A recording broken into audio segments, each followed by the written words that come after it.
Həyatımda ilk dəfə bilincik tortu hazırladım. Gəlin görək necə alınıb. İlk öncə ən sevdiyim dalli qaymağı çırpmaqla başlayırıq. Əgər bu səhvləri etməsəniz, sizdə də qaymaq mənimkindən gözəl alınacaq. Videodan da göründüyü kimi qaymağı çalmaq üçün istifadə etdiyim boş qabı öncədən 10 dəqiqəlik soyuducuda saxlayıram. Soyuq qabda soyuq qaymağı çalsanız qaymağınız sulanmayacaq, həmçinin çürüməyəcək. Qaymağı çaldıqdan sonra öncədən bişirdiyim bişmiş kremi qaymağa hissə-hissə əlavə edib yavaş-yavaş qarışdırıram.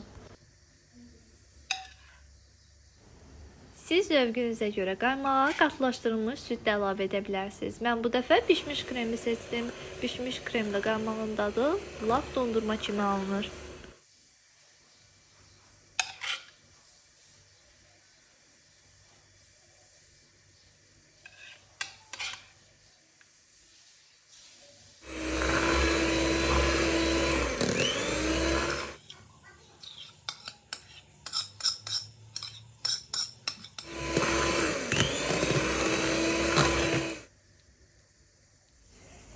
İndi isə bir gün əvvəl hazırladığım kakaolu bilinciklərə hazırladığım kremi sürtməyə başlayıram.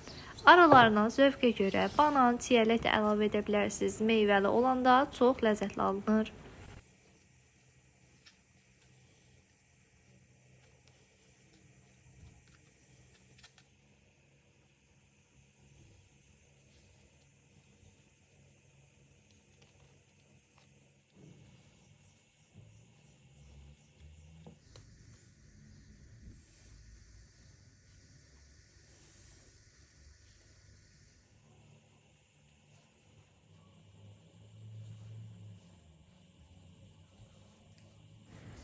Qəlibim olmadığı üçün istifadə etdiyim qazana bilinciklərimi yığıb aralarını da kremləməyi unutmuram.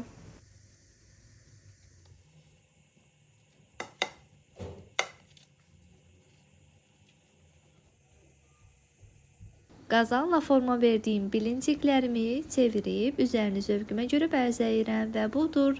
Ləzzətli bilincik tortumuz hazırdır. Siz də hazırlayın. Sizdə mənimkindən də ləzzətli alınacaq.